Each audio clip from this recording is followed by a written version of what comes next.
We all know why you're here. You just set up your camera, you just set up your lights, and content looks like this or like this. I'm gonna show you one more example.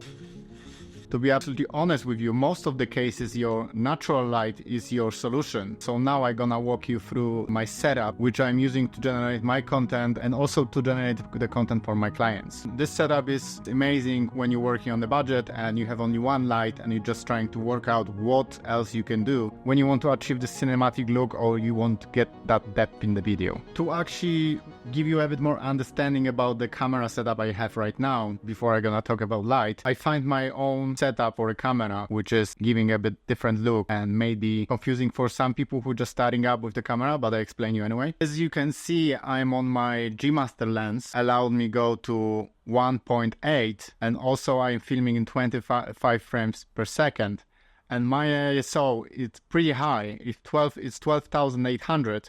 But also what's happening here, I'm using anti-filter together with polarization, and that also is connected with my promised filter. This is how I achieve this soft look. I'm gonna walk you through a few decisions that take me to this point and decided to have this setup. So first of all, I'm actually accommodated in this pretty small room, which not really allowed me to have a big setup. Playing with that medium-sized light setup right over here on my bed, it allows me to achieve this pretty cool look. As you can see, light is pretty close to my face and is at 9% of the power, and you want that light to be very close to your face and very close to your subject. Tune the light as low as possible without losing the exposure. I'm filming on S-Log 3 right now, so you need to look at your camera and check if you have the right exposure, especially for your skin.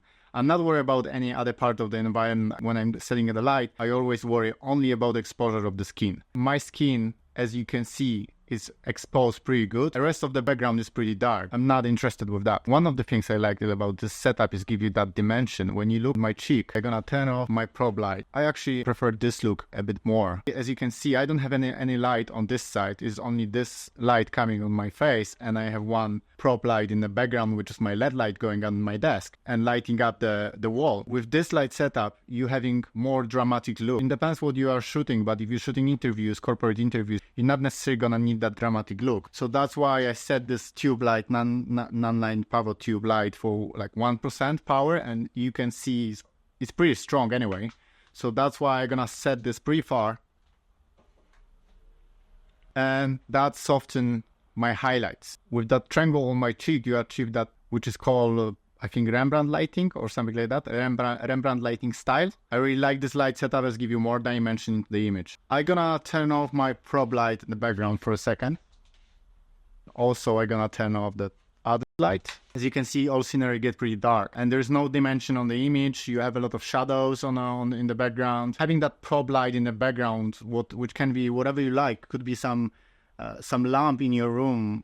In my case, it's LED lights. That light in the background is always giving you a bit more depth in the image. One of the most important things I want to mention once again is having this light, key light, very close to your subject, very close to your face. Go with the light low as possible. With diffusion, you're gonna achieve that soft light on your face. If you're gonna go far and you're gonna turn the lights on max power, it's not gonna look good. And also, you can see in the video, I'm using the honeycomb. Thanks to this honeycomb, light not really spreading all around the room, and it's a little more concentrated on the subject and directing the light in one place. I hope that helps you, and if you have any questions, just drop the comments below, like, subscribe, and see you in the next one. Cheers.